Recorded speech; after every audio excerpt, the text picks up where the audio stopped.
Monde numérique. Évidemment, une voiture électrique en Allemagne, c'est une voiture au charbon. Une voiture électrique en France, c'est une voiture bas carbone. Ça, c'est une réalité.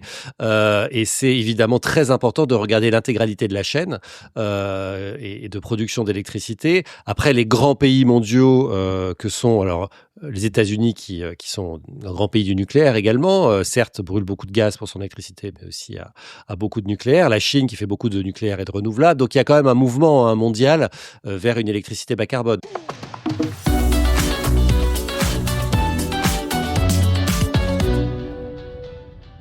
Bonjour Julien Villeray. Bonjour Jérôme. Directeur de l'innovation d'EDF. Et on se retrouve comme chaque mois dans Monde Numérique en partenariat avec EDF pour parler ce mois-ci de voitures électriques, Julien. Il se passe plein de choses en ce moment. Alors un regain pour la voiture électrique, sans doute à cause de ce qui se passe au Proche-Orient.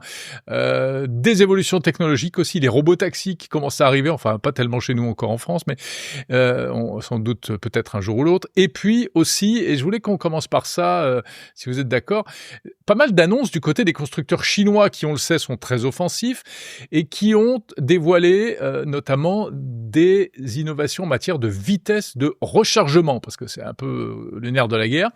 Alors, j'en ai noté quelques-uns. Un Xpeng qui promet une voiture qui pourra se recharger de 10 à 80% en 12 minutes. Zeekr en moins de 7 minutes. BYD qui promet qu'on pourra retrouver 400 km d'autonomie en 5 minutes. Alors, tous ces chiffres, Julien, d'après vous, c'est de la frime, c'est du marketing ou c'est une vraie avancée technologique qui est en train de se mettre en place ? C'est un peu tout ça. C'est-à-dire qu'il faut bien voir d'où viennent les constructeurs automobiles chinois. 70% des véhicules vendus en Chine, au moment où on se parle, sont électriques. Et d'ailleurs, ont souvent une fonction autonome également. Donc, on est vraiment sur un marché qui est quasiment full électrique aujourd'hui en Chine. Ça veut dire quoi ? Ça veut dire qu'il y a une concurrence absolument colossale entre les acteurs. Et c'est vrai que pour ceux qui connaissent mal le marché chinois, on peut avoir l'impression qu'il est un peu administré. Pas du tout. Il n'y a pas plus concurrentiel que le marché chinois sur ce genre de produit. Et donc, tous les concurrents sur ce marché en Chine se tirent la bourre, pardon pour l'expression, mais voilà, font vraiment assaut de marketing, d'inventivité, d'innovation pour résoudre les pain points, les douleurs finalement que peut rencontrer le client de la voiture électrique, puisqu'encore une fois, c'est monsieur et madame tout le monde, 70% des voitures vendues. Ouais. Et donc, ça veut dire que ils ont regardé, et effectivement, aujourd'hui, quand on interroge les clients, la première chose qui les freine ou qui peut les inciter à acheter une voiture, c'est qu'elle se recharge vite. C'est-à-dire que ça aille quasiment aussi vite que quand elle se chargeait avec de l'essence. Elle se remplissait le réservoir avec de l'essence à la station du coin. Eh bien, on a envie de la même chose. Donc, au lieu que ça dure une demi-heure, ce qui est aujourd'hui à peu près communément admis comme une recharge rapide classique, que ça prenne 5-10 minutes. Et donc, ils ont tous couru après ça. Ce qui pose plein de questions techniques et technologiques. Ça veut dire qu'il faut des voitures qui soient totalement adaptées, avec un voltage spécifique dans toute la chaîne en fait électrique de la voiture. Ça veut dire qu'il faut des bornes de recharge totalement spécifiques qui sont refroidies, et d'ailleurs souvent refroidies au nitrogène ou à d'autres technologies, parce qu'on se rend pas compte, mais une recharge ultra rapide, ça chauffe très très fort, ça fait fondre en fait les circuits et les câbles. Et puis ça veut dire derrière, il faut que le réseau électrique soit capable d'encaisser autant d'appels d'électricité et autant d'appels d'énergie. Donc tout ça, c'est possible techniquement. Ça progresse très très vite, mais il faut que tout ça soit aligné au même endroit, au même moment, c'est-à-dire que ce soit la bonne voiture connectée à la bonne borne, au bon endroit du réseau électrique pour avoir la puissance maximale. Ça veut dire qu'aujourd'hui, ce sont des démonstrateurs. Les bornes se déploient, mais très doucement, y compris en Chine, elles se déploient relativement doucement, mais on peut imaginer, parce que les Chinois jouent toujours le jeu du temps long, que dans 1 an, dans 2 ans, dans 5 ans, on aura une généralisation de cette recharge rapide, et ça veut dire que oui, on pourra tous recharger sa voiture en quelques minutes, au lieu d'attendre une demi-heure, 40 minutes. Oui, parce qu'on parle de puissance de 500 kW, 1000 kW, plus de 1000 kW. Donc ça, pour qu'on se rende compte, c'est vraiment important, quoi. C'est énorme. Mais c'est très, très important. 1000 kW, c'est 4 fois. C'est 4 fois la plus grosse puissance de charge disponible aujourd'hui, à peu près, sur le marché français. Et cette plus grosse puissance de charge disponible sur le marché français, elle n'est compatible qu'avec une toute petite, mais vraiment toute petite portion des voitures électriques aujourd'hui en circulation. Donc, très clairement, on est sur un marché d'avenir, mais voilà, qui regarde un peu plus loin que ce qui est disponible aujourd'hui. Alors les Chinois sont Mmh. très en avance, comme je le disais, avec la concurrence, avec leur marché très dynamique. Si on regarde l'Europe et la France, on est encore très loin d'avoir ce type de recharge et d'avoir les voitures capables d'accepter ce type de recharge. Après, les plateformes évoluent aussi beaucoup plus vite en Chine qu'en France, hein. Souvent, les modèles électriques chinois changent de plateforme tous les 2 ans à peu près. En France, on a tendance à avoir plutôt des voitures qui restent sur la même plateforme pendant 4-5 ans. Mais tout ça est en train d'évoluer très très vite. Donc on peut imaginer qu'à 5 ans, à peut-être un peu plus, 5-6 ans, on ait un marché qui aille sur de la recharge beaucoup, beaucoup, beaucoup plus rapide. Et ça demande évidemment beaucoup d'efforts des énergéticiens, des électriciens pour raccorder l'intégralité et fournir l'intégralité de cette énergie qui doit être concentrée de façon extrêmement puissante sur un temps très très court. Et puis en général, pas que sur une voiture, hein, parce qu'évidemment, si on a 10 voitures Eh qui oui. se chargent en même temps, les unes à côté des autres, on est sur des puissances mais faramineuses. Ouais, on passe à une autre échelle, là, Ah carrément. mais c'est vraiment une autre échelle et quand je disais tout à l'heure qu'il fallait, refroidir les tuyaux de rechargement, hein, les câbles de rechargement, en fait, Mmh. faut refroidir l'intégralité parce que ça chauffe à un point, qui est absolument, inouï, inédit. Mmh.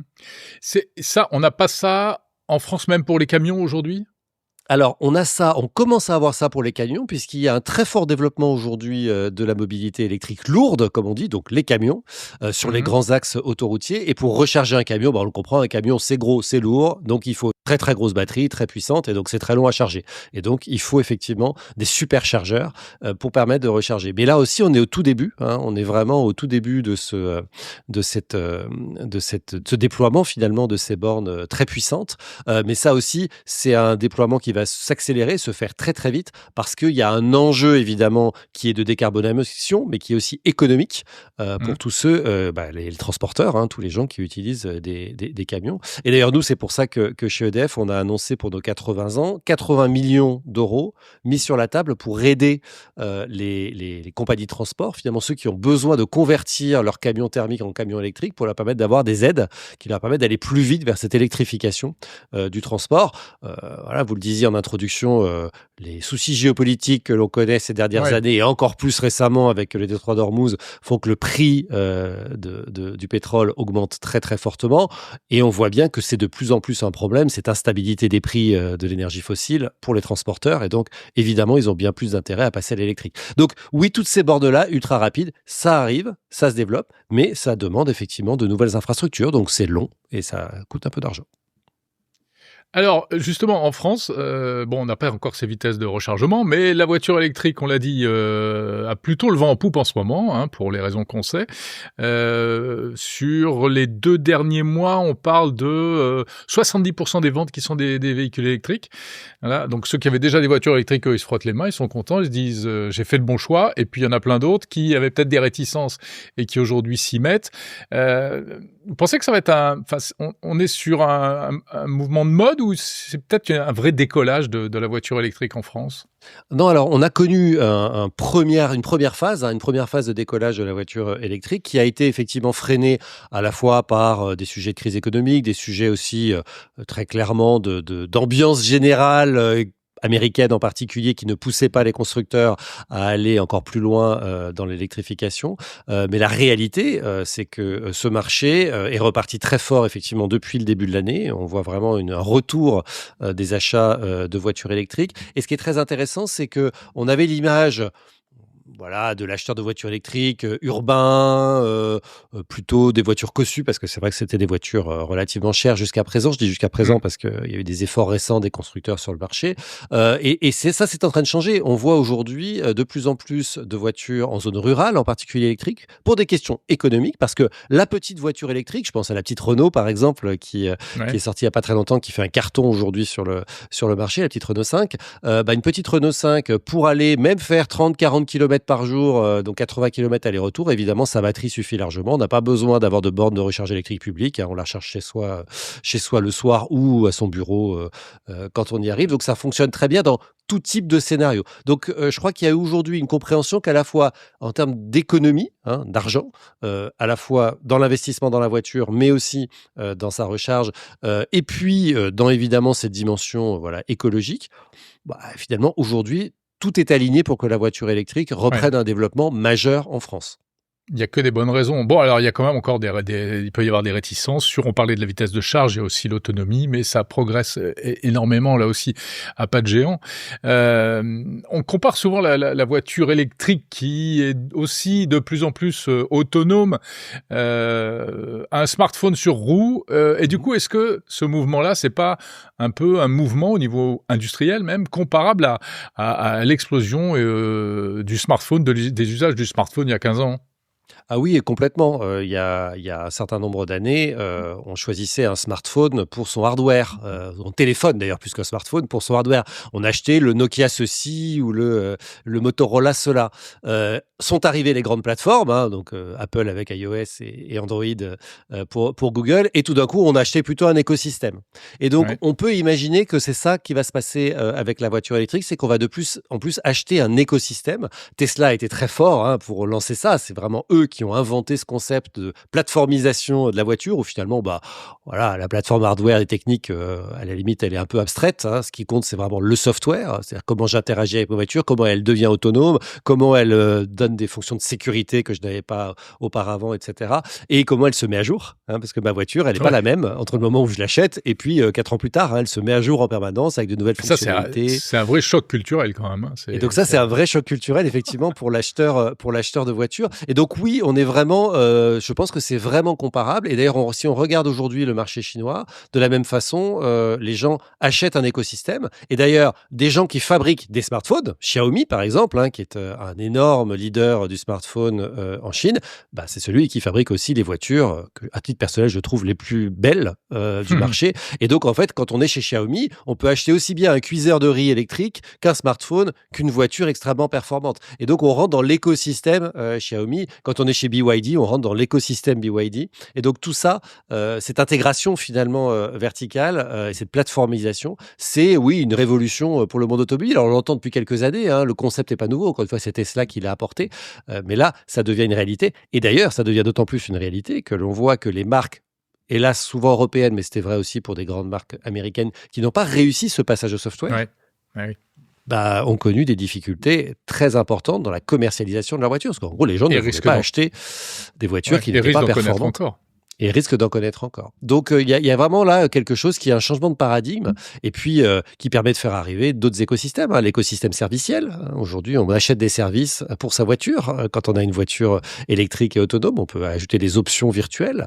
On achète son énergie aussi différemment. On a des systèmes de recharge couplés où on peut avoir effectivement une recharge préférentielle avec une gestion de la recharge intelligente pour pas qu'elle vienne peser sur le réseau au mauvais moment. Et donc, on est rémunéré pour ça. Hein. Ce sont des choses qui existent et que l'on propose également en France, hein, d'ailleurs.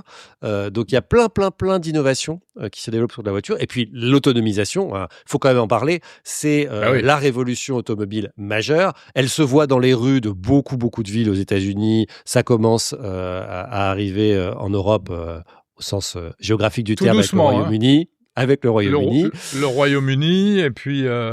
et Tesla a été validé aux Pays-Bas. Et effectivement, ça arrive tout doucement, trop doucement au goût, je crois, de tous ceux qui regardent ce sujet.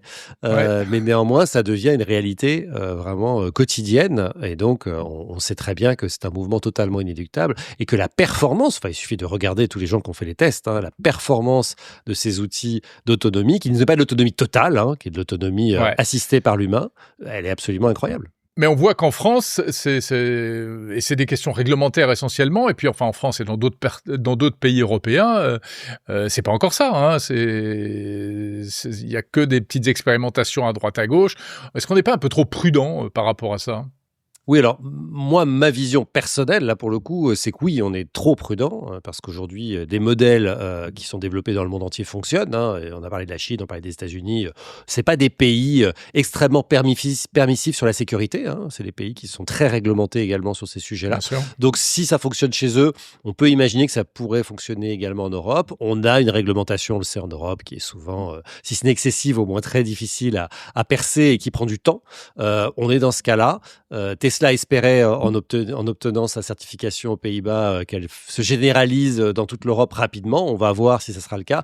Très clairement, en France, on est assez peu positionné sur ce sujet. Peut-être aussi parce que certaines grandes voix, ou en tout cas qui étaient présentées comme des grandes voies de l'IA, par exemple, expliquer que l'autonomie, ça n'arriverait jamais, que les voitures autonomes, c'était n'importe quoi, etc. Bon, évidemment, c'est démenti par les faits, mais ça peut-être rentrer aussi dans cet inconscient collectif ou chez les politiques de se dire, bah oui, finalement, l'autonomie, bon, bah, ça marchera jamais, ça n'existe pas, c'est dangereux. C'est évidemment pas la réalité telle qu'on l'observe. Et là, on Bien parle de sûr. l'autonomie des voitures. Mais maintenant, on a devant nous l'autonomie des véhicules volants, qui est encore un autre sujet. Et là aussi, ça nous paraît complètement exotique vu d'Europe. Il y a aujourd'hui des eVTOL, c'est-à-dire des véhicules volants électriques, et qui sont autonomes pour un certain nombre d'entre eux, qui volent déjà de façon commerciale, en Chine par exemple, aux Émirats, et de plus en plus, des licences sont données pour là aussi Ouais. faire évoluer ce nouveau marché. Alors, il reste totalement embryonnaire, hein, soyons clairs, mais c'est aussi probablement une frontière à venir, le taxi volant, le fameux. Et là encore, ce sera un véhicule électrique. Bien sûr. Donc, encore plus de nécessité d'avoir de la capacité électrique, bien entendu. Est-ce qu'on risque pas, malgré tout, de remplacer notre dépendance au pétrole par une nouvelle dépendance à l'électricité? Et nous, en France, comment on a les moyens de faire face à cette éventuelle dépendance? Alors, la grande force de l'électricité, c'est qu'elle se stocke peu et elle se transporte mal. Donc, dit autrement, pour le dire positivement, il faut qu'elle soit produite localement. Et donc aujourd'hui, tous les grands pays ont leur production d'électricité souveraine. En France, on a évidemment, on le sait, je le dis souvent, la chance d'avoir le nucléaire, électricité bas carbone, pilotable, disponible 24/24, 7/7 et en quantité très importante. Oui, parce qu'il faut aussi la produire, cette électricité. Et parfois, à partir on le sait, enfin, des combustibles carbone, etc. Évidemment, une voiture électrique en Allemagne, c'est une voiture au charbon. Et voilà. Une Ouais. voiture électrique en France, c'est une voiture bas carbone. Voilà, ça c'est une réalité.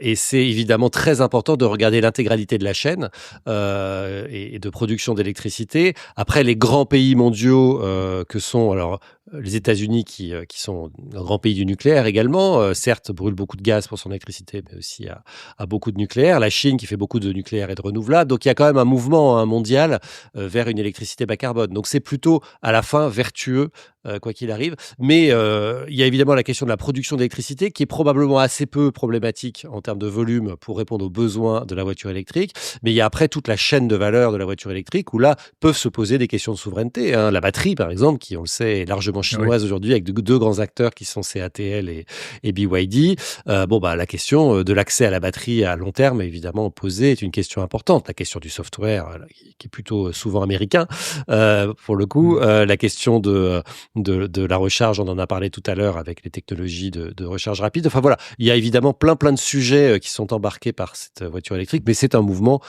clairement inéluctable. Du coup, la voiture, le futur de la mobilité se joue pas uniquement au niveau des constructeurs automobiles. Absolument pas, c'est l'intégralité de la chaîne de valeur. Et dans tous les sujets technologiques ou d'innovation qu'on connaît depuis maintenant l'arrivée du digital, on va dire, donc depuis une trentaine d'années, ils sont tous systémiques. C'est-à-dire qu'ils sont tous dépendants d'une chaîne de décision, de capacité industrielle, de production d'énergie qui est liée. Et c'est finalement quand l'ensemble des briques s'alignent que ça fonctionne. Je peux reparler de Tesla, puisque c'est un très bon exemple. C'est eux qui ont vraiment relancé le marché de la voiture électrique. Tesla, en fait, ils étaient confrontés à ce problème de la poule et de l'œuf. Ils avaient ce problème de, j'ai des voitures électriques, mais j'ai pas de borne de recharge. Donc, si j'ai pas de borne de recharge, les clients veulent pas acheter de voiture électrique. Ils ont développé leur propre réseau de recharge électrique à une époque où les bornes étaient peu développées. Et donc, il y a ce besoin de développer, effectivement, les différents acteurs de la chaîne alignés pour pouvoir lancer cette révolution. Mais là, on commence à arriver, encore une fois, grâce au volume de vente qu'on voit dans certains pays, y compris asiatiques, sur quand même une forme de maturité qui laisse à penser que voilà, il y aura pas de retour en arrière. Merci Julien Villeray, directeur de l'innovation d'EDF.